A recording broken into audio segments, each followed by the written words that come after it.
এই যে সাংবাদিক যাদেরকে এই ধরনের হত্যা মামলা দেওয়া হয়েছে তাদের কারো কারো অপরাধ হত্যা মামলার হত্যার চাইতে বেশি। আমি রিপিট করছি, যাদের এই ধরনের মামলা দেয়া হলো কারো কারো অপরাধ হত্যার চাইতে বেশি। কিন্তু এখানে একটা কিন্তু আছে, সেটা সংশ্লিষ্ট যে অপরাধ আমরা মনে করছি যে গণহত্যার দায়ভার তাদের আছে কিনা। পোস্ট সেকেন্ড ওয়ার্ল্ড ওয়ার যখন এই বিচারগুলো হচ্ছিল, নুরেমবার্গ ট্রায়ালে বা টোকিও ট্রায়ালে বা রুয়ান্ডা জেনোসাইডের পর, সেখানে এই জেনোসাইড গুলোকে সাপোর্ট করা বা এগুলোকে হতে দেওয়ার জন্য যারা কোনো না কোনো ফর্মে ন্যারেটিভ তৈরি করেছেন তাদের কিন্তু বিচারের আওতায় আনা হয়েছে, ট্রায়ালে আনা হয়েছে।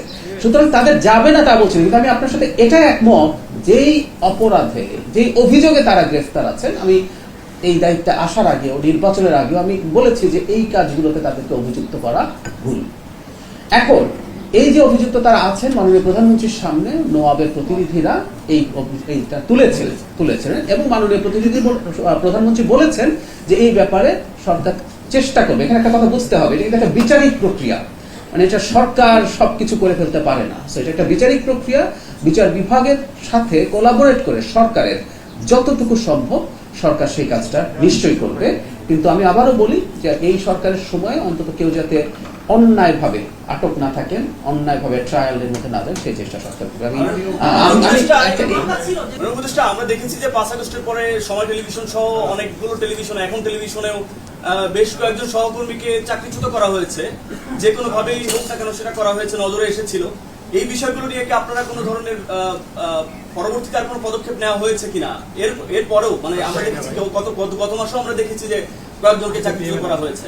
মানে এই প্রশ্নটা আগেও এসছে। আমি এভাবে একটু যদি বলি যে একটা সরকার বেসরকারি প্রতিষ্ঠানে যা হচ্ছে সেটার ব্যাপারে আসলে কি করতে পারে।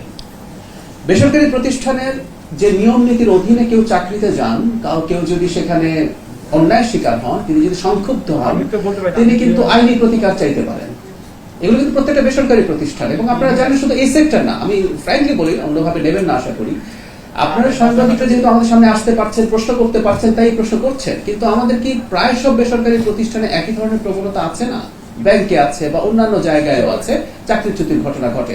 এখন এটাকে আপনি যেটার সাথে রিলেট করেছেন, এটার সাথে রিলেটেড কিনা, এবং এটাতে যদি কোন রকম নিয়ম অথবা আইনের ব্যত্যয় হয়, যদি সংক্ষুব্ধ, তিনি সেটা চেষ্টা করতে পারেন।